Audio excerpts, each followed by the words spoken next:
நீங்க அளந்து அளந்து அளவோட பேசுறீங்க. அவ்வளவுதான் வித்தியாசம். ஏதாவது ஒரு வித்தியாசம் இருக்கணும்ல.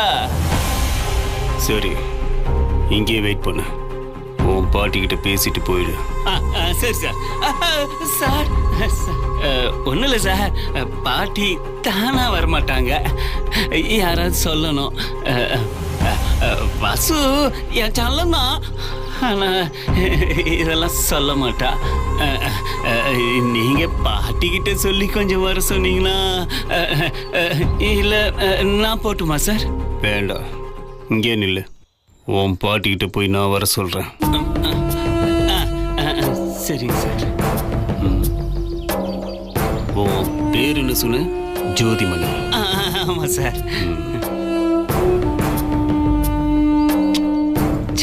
ரொம்ப நல்லவன் போலையே. பாட்டி, அட்லீஸ்ட் ஒரு நாளாவது இருந்துட்டு ஓடிடும் பாட்டி. இங்க இருக்க போறியா? பாட்டி, ஆனாலும் மாமா பாவம் தானே, இருந்துட்டு போட்டும் பாட்டி. அப்படிங்கிறியா? ஆமா பாட்டி, மாமாக்கு நம்மள விட்டா வேற யாரு இருக்கா? ஆமா பாட்டி. சரிடா. டேய் சோதிமணி, அந்த அர்ஜுன் கண்ட படாம அந்த வசுந்தரா மூதேவி கிட்ட வாலாட்டாம ஒழுங்கா இருக்கணும், புரியுதா? பண்ண மாட்டேன் பாட்டி. சரி உள்ளவா. அடியே, ஆமா இவனை எங்க தங்க வைக்கிறது? பாட்டி, இந்த நெல்லெல்லாம் கொட்டி வச்சிருக்காங்கல்ல, பத்தாயும் அதுக்குள்ள அடைச்சு வச்சிடலாம். ஐயோ, மூச்சு முட்டி ஒரேடியா போயிடுவாண்டி. அப்போ நம்ம ரூம்ல இருக்க கட்டில் கடியில மறைச்சு வச்சிடலாமே. சரியான இடம் தான். டேய் சோதி, யார் கண்ணிலையும் படாம என் பின்னாடியே வா. அடைச்சிட்டாரா?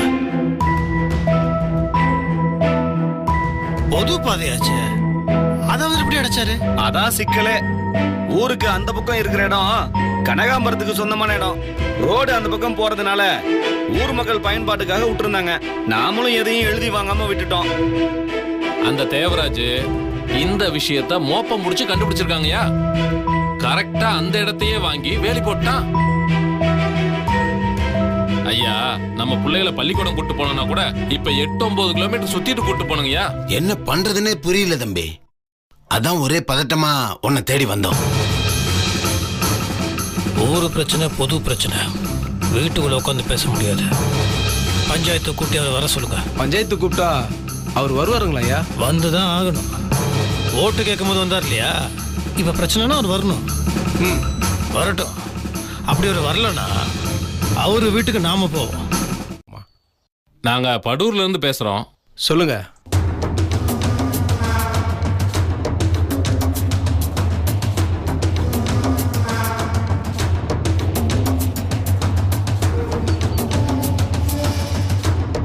சரி, ஒரு நிமிஷம் லைன்ல இருங்க. மாமா, படூர்ல இருந்து போன். என்ன பஞ்சாயத்தா? ஆமா மாமா. தாராளமா வரேன்னு சொல்லு. சரிங்க மாமா. ஹலோ, நாங்க பஞ்சாயத்துக்கு வந்துடுறோம். என்ன முத்தரசு, பஞ்சாயத்தை கூப்பிட்றியா? நான் அங்கேயே வந்து உன்னை பகிர்ந்து காமிக்கிறேன். பஞ்சாயத்து கூப்பிட்ட உடனே மறுபேச்சு பேசாம வர்றேன்னு உடனே ஒத்துக்கிட்டாங்கய்யா. இதுல வேற ஏதாவது விஷயம் இருக்குமோ? விஷயம் இருந்தாலும் சரி, விஷமா இருந்தாலும் சரி, பார்த்துக்கலாம். கவலைப்படாதீங்க. சரிங்கய்யா. என்ன பண்றது, கால கொடுமை அந்த மாதிரி. நீங்க எல்லாரும் அன்னைக்கு என்ன பார்த்து கேள்வி கேட்கலையா?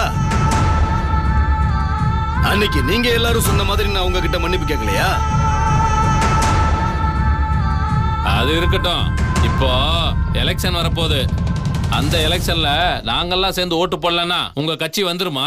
இதெல்லாம் மறந்துட்டு பேசுறீங்களா? என்னது? எங்களுக்கு இதெல்லாம் ரொம்ப அத்துப்படி. எலெக்ஷன்ல எப்படி மக்களை ஓட்டு போட வைக்கணும்னு எங்களுக்கு தெரியும்.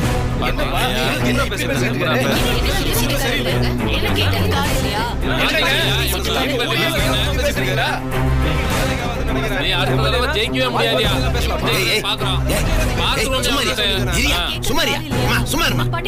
சும்மா இருங்க, எல்லாரும் அமைதியா இருங்க, யாரும் பேசாதீங்க. சரி, நானும் கொஞ்சம் இறங்கி வரேன். நீங்க மாத்து வழி ஏற்பாடு பண்ற வரைக்கும் நான் வெளியே போறேன். சரி பார்த்து நாங்க வாயா. ஊரை சுத்திட்டு கூட போறோம். ஆனா இந்த மாதிரி ஆள் முன்னாடி உங்களை தடவுலையே நாங்க விடவே மாட்டோம். ஓஹோ, ஏற்கனவே பேசி வச்சிட்டு அன்னைக்கு அவமானப்படுத்தின மாதிரி இன்னைக்கு அவமானப்படுத்துறீங்க, அப்படிதானே? நீங்க கூப்பிட்ட குரலுக்கு மதிப்பு கொடுத்து இங்க வந்தேன்ல, எனக்கு இதெல்லாம் தேவைதான். உங்களால வேலி எடுக்க முடியுமா முடியாதா?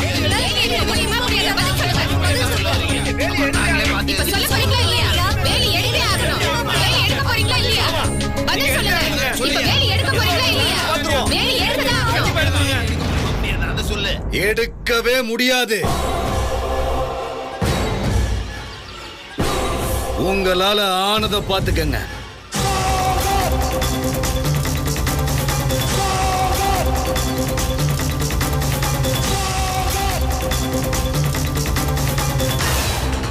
அதுன்னு அவருக்கு புரிய வைக்கணும். அதுக்கு ஒரே ஒரு வழி, நமக்கு வேண்டிய ஒருத்தரை எலெக்ஷன் நிக்க வச்சு ஜெயிக்க வைக்கணும்.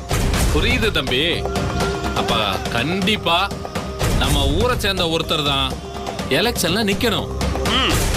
நான் ஏற்கனவே முத்தரசையாட்ட பேசியிருக்கேன். அவரு இத பத்தி பிடி கொடுத்து பேச மாட்டேங்கிறாரு. பேசாம எலெக்ஷன்ல முத்தரசையாவே நிக்க வச்சிருவோம். Super, correct.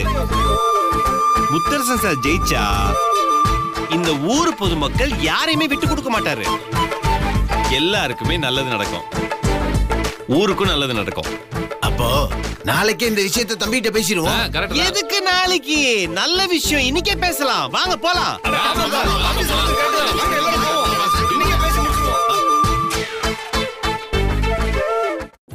இவங்கெல்லாம் வந்து உங்ககிட்ட பேசணும்னு சொன்னாங்க. நீங்க பேசிக்கோங்க, பதில் சொல்லிக்கோங்க சார். எனக்கு எதுவும் தெரியாது.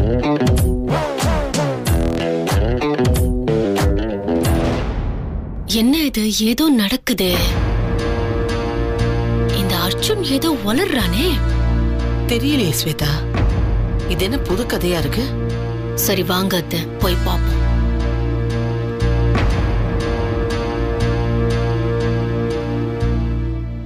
ஐயா, நாங்க என்ன பண்றது ஏது பண்றதுன்னு ஒரே குழப்பத்துல இருக்கிறப்போ அர்ஜுன் தம்பி தான் ஒரு தெளிவை கொடுத்தாரு. வரப்போற கவுன்சிலர் எலெக்ஷன்ல நமக்கு தெரிஞ்சவங்க, நம்ம ஊர்க்காரங்க யாரையாவது நிறுத்தலான்னு நாங்க முடிவு பண்ணிருக்கோம்.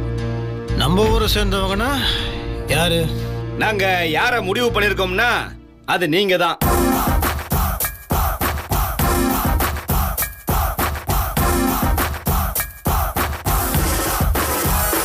பண்ண தயார். ஆனா உங்களுக்கு ஒரு விஷயம் தெரியுமா? இது கவுன்சிலருக்கான எலெக்ஷனு. இது பெண்களுக்காக ஒதுக்கப்பட்டிருக்கு.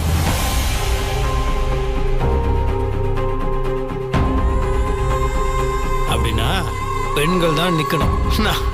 நான் எப்படி நிப்பேன்?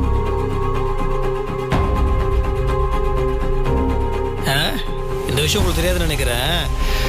அப்ப என்ன பண்ணலாம்னா, நம்ம ஊர்ல இருக்கிற பெண்களை யாராவது பார்த்து நிக்க வச்சிருவோம்.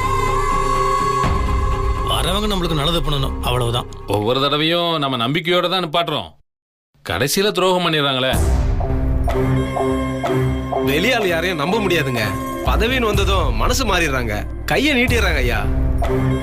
அதனால நம்ம பெரிய வீட்டுல இருந்து ஒருத்தரை நிறுத்துறது தான் நல்லதுன்னு எனக்கு படுது. அப்படி நின்னா அவங்க ஜெயிக்கிறதுக்கும் வாய்ப்பு இருக்கு. பெரிய வீட்டுலனா நீ என்ன உதவி செய்ய போற?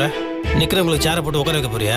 சும்மா சாமி கிட்ட வேண்டிக்கிறேன்னு ஒரு விஷயத்த மட்டும் புரிஞ்சுக்கோ. எல்லாத்துக்குமே நம்ம ஒதுங்கி ஒதுங்கி போனோம். அந்த தேவராஜ் மாதிரி ஆளுங்க வளர்ந்துட்டே இருப்பாங்க. அவங்கள நம்பி நம்ம உட்கார வைக்கிறோம், கடைசியில் அவங்களே நமக்கு துரோகம் பண்றாங்க. அப்புறம் கடைசியில் வருத்த போட்டு என்ன பிரயோஜனம்? நீ நின்னாதான் இப்ப சரிப்படும், புரியுதா? ஐயோ வேணாம் முத்து மாமா, சொன்னா கேளு முத்து மாமா, எனக்கு பயமா இருக்கு. எனக்கு என்ன தெரியும்? மாமா வேணாம். ஐயோ அது ஒண்ணும் இல்ல, அது எடுத்துன்னு ஒரு முடிவு எடுக்க முடியாது இல்லையா? பயப்படுறா. கொஞ்சம் டைம் கொடுப்போம். நாளைக்கு சாதகம் ஒரு பதில் சொல்லுவா. வெண்ணிலாவை சம்மதிக்க வைக்க வேண்டியது என்னோட பொறுப்பு, நான் பாத்துக்கிறேன். ரொம்ப சந்தோஷம்.